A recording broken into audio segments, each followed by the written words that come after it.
തെരുവുനായ ശല്യത്തിൽ പ്രതിസന്ധിയിലായി തിരുവനന്തപുരം വർക്കല ചെറുന്നിയൂർ പഞ്ചായത്ത് നിവാസികൾ. കാൽനട യാത്രക്കാരെ ആക്രമിക്കുന്നതിനൊപ്പം വീടുകളിൽ വളർത്തുന്ന കോഴികളെയും തെരുവുനായകൾ കൊന്നൊടുക്കി. കർഷകനായ പ്രദേശവാസിയുടെ വീട്ടിലെ 25 കോഴികളെയാണ് തെരുവുനായ കടിച്ചുകൊന്നത്.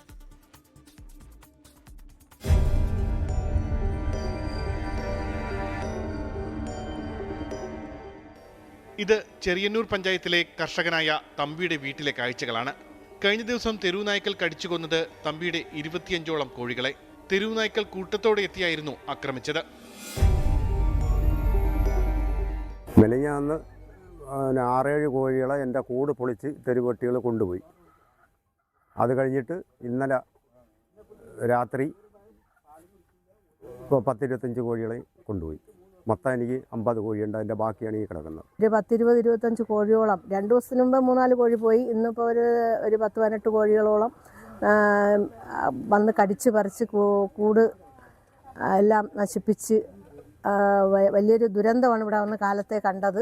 എനിക്ക് 4 പശുവുണ്ട്, കുട്ടികളുണ്ട്. രാത്രി ഉറക്കൊളിയാൻ വലിയ പാടായിരിക്കുന്നത്. പട്ടി വലിയ ശല്യമാണ്. ഇവിടെ അടുത്ത വീട്ടിലുള്ള കോഴി കടിച്ചപ്പോൾ നമ്മൾ രാത്രി ഉറങ്ങിയിട്ട് പോലെ ഇല്ല. വലിയ ശല്യം വെച്ചാൽ വലിയ ശല്യമാണ്. നമ്മൾ റോട്ടിൽ പോകാനും പറ്റണില്ല. തെരുവുനായ പേടിയിലാണ് നാട്ടുകാർ. തെരുവുനായ്ക്കളുടെ ശല്യം കാരണം പുറത്തിറങ്ങാൻ പോലും കഴിയാത്ത അവസ്ഥയാണെന്ന് നാട്ടുകാർ പറയുന്നു. നമ്മൾ ഒരാൾ മാത്രമല്ല, നമ്മുടെ ഒരു സമൂഹം ഒന്നിച്ച് നിന്നാൽ മാത്രമേ ഈ ഒരു വിഷയം നമുക്ക് പരിഹരിച്ച് മുന്നോട്ട് കൊണ്ടുപോകാൻ പറ്റൂ.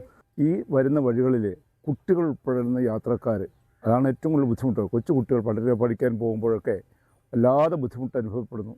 മുതിർന്നവരുമൊക്കെ ഇതിനൊരു ശാശ്വത പരിഹാരം കാണുന്നതിന് വേണ്ടിയുള്ള നിയമ നടപടികൾ അധികാരികളുടെ ഭാഗത്തുനിന്ന് ഉണ്ടാകണം.